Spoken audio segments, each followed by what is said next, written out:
Well, today's the day. The Atari VCS has arrived at my doorstep, and we're going to unbox it for you. I ended up going with the Onyx color. I do plan on getting another one with a walnut faceplate, and maybe we'll do a video of swapping out the faceplate if it's possible.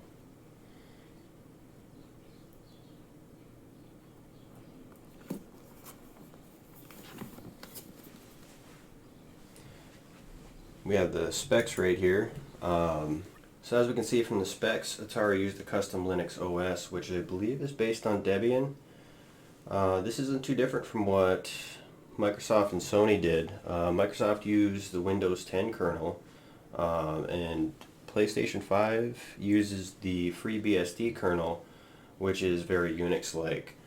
Those two companies, though, locked the system down, whereas Atari decided to allow for PC mode, which will allow you to boot any operating system and use it as a standard PC. So that could actually become a pretty common use for this system. It would be really good for emulation, actually. The Ryzen chip appears to be a first generation APU. It's able to run up to 3.5 gigahertz, but we'll have to see what Atari actually allowed the chip to clock up to. This APU also includes a Vega 3 graphics core, which should be able to clock up to 1.2 gigahertz. It also shares RAM with the CPU. This system comes with 8 gigabytes pre-installed, but it does have the ability to upgrade. So that'll be a video in the future. That upgrade will probably allow for the GPU to have more VRAM, which should help game performance. As for storage, they included a 32 gigabyte M2 SSD, which is upgradable. And if I'm not mistaken, I believe there is a slot for a second drive to be installed. The Wi-Fi only goes up to wireless N, which is a little concerning. It doesn't support wireless AC or wireless 6. So we do get the option of using gigabit Ethernet, which will allow for lag-free multiplayer gaming when such games do arrive on the system. And then we have HDMI 4.0, which will support 4K, 4 USB 3.1 ports, mouse and keyboard support, and then here we have the PC mode compatible OS support, which will allow you to run Windows 10, pretty much any build of Linux, as well as builds of Chrome OS. So this will be an interesting competitor to the NVIDIA Shield, and it allows it to be a little bit more open because it's not tied down to the Android OS and an ARM chip. Atari VCS, an icon reimagined. I grew up with the Atari 2600 as a child, and that's got a lot of nostalgic value to me. So that's one of my underlying reasons for buying this system. I'm excited for what it could potentially become. One of the things I'm most liked about is this wireless classic joystick. It acts as a paddle and as a joystick at the same time.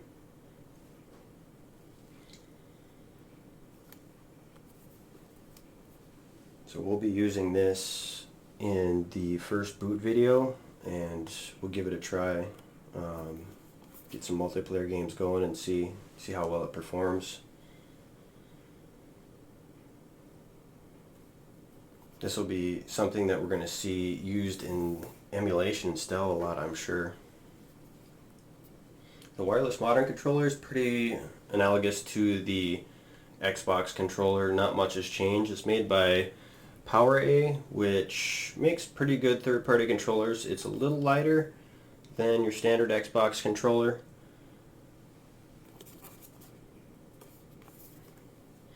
Alright, let's open up the main console and see what we've got inside.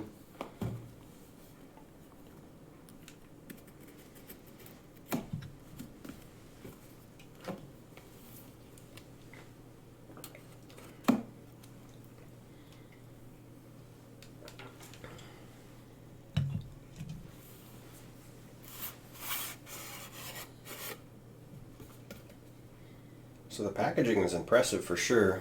We've got Asteroids Vector Graphics, Atari VCS logo.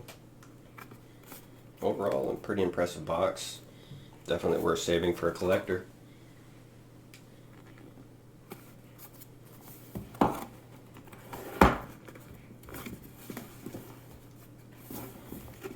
Here we have the quick start instructions and the console.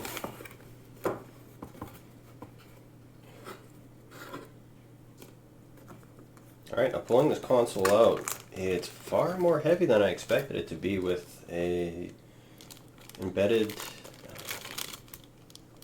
AMD GPU. Let's get this open and check it out.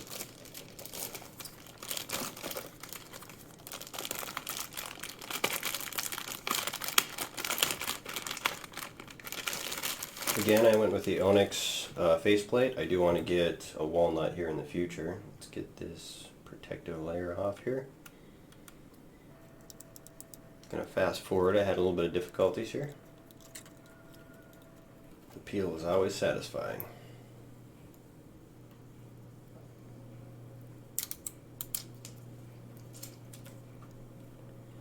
We have two USB 3.1 ports in the front.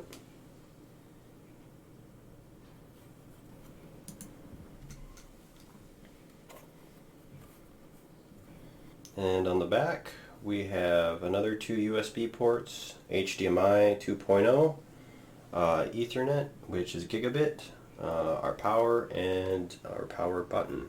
Some venting, so I believe there's going to be active cooling. I'm going to open this up here later and do a teardown video of this console here in the near future so we can see if it has active cooling inside.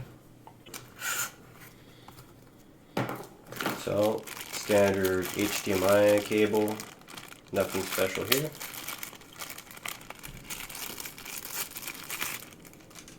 It appears to be generic, no Atari branding.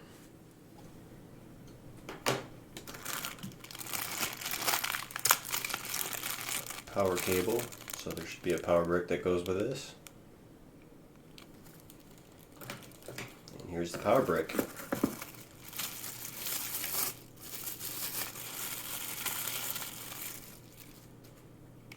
So this power brick outputs 3.42 amps and 32 watts. That should be plenty of power to allow Atari to clock the CPU up to 3.5 gigahertz if they chose to do so.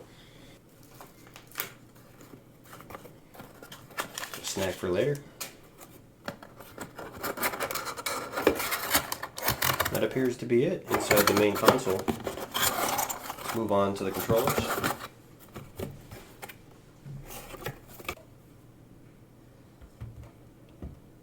And that's it for the main console. Let's move on to the controllers. So again, the main system, the power brick, HDMI, power cable, that's everything we've got in the console. So let's open the modern controller now.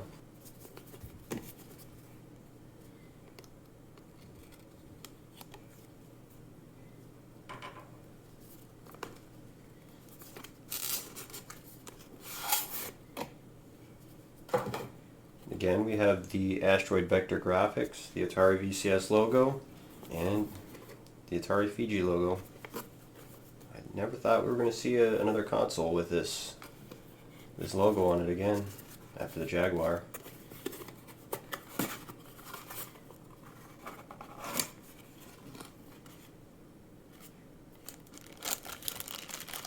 Overall, yeah, looks like an Xbox controller. A little bit of a variation. I love the red highlights. The weight compared to a Xbox One controller it's much lighter. It doesn't feel quite as well built. The weight difference might be because the Xbox controller uses AA batteries, USB micro for charging, regulatory info.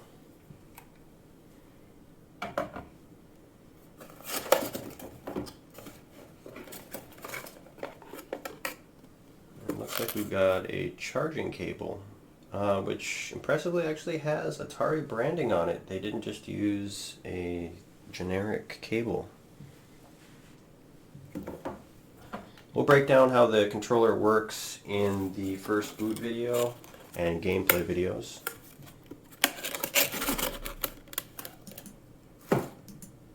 Alright, let's have a look at the modern wireless classic joystick. I'm super excited. This is going to function as both a standard joystick and as a paddle, which will be interesting to see how developers implement the use of this.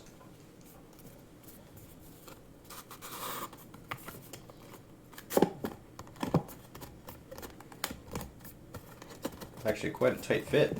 Boxes, again, I'm impressed with the build quality of the boxes alone. They did not cheap out. Again, Asteroid Vector Graphics and Atari VCS. They kept everything pretty uniform.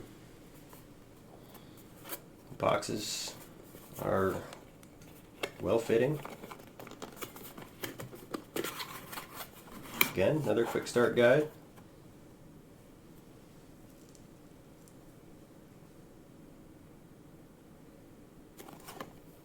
Alright, let's get into the actual controller here.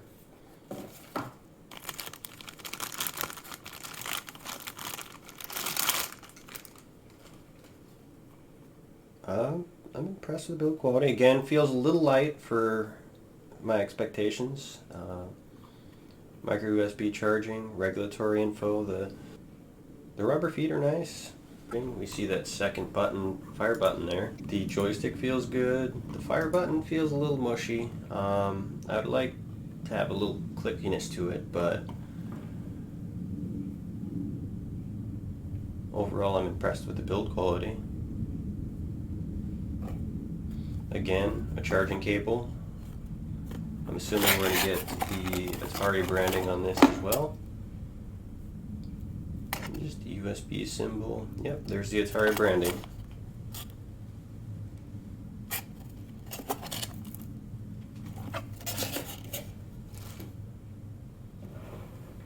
So let's add the 2 charging cables here.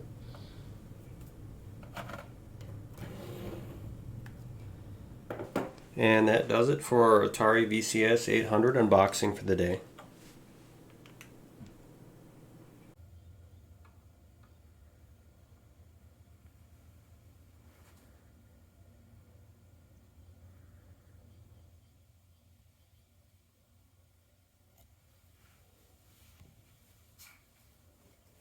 Thanks for watching my first video. I figured since this is my first video, I would give you a preview of my game room and potential future videos and projects that I'll be covering. One of these projects will be the MAME racing arcade cabinet that I'm in the process of updating right now. I'll be posting videos of that in the near future. Also, the project I'm currently working on is developing building a walnut mid-century console cabinet for a modern TV with speakers to kind of go with the aesthetic of my game room without sacrificing the modern amenities of LED TVs.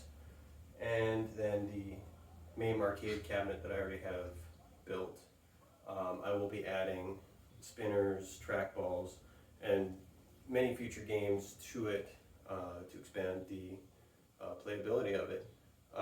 If you like this video, please click like and subscribe to help contribute to me developing new future content for you. Thank you.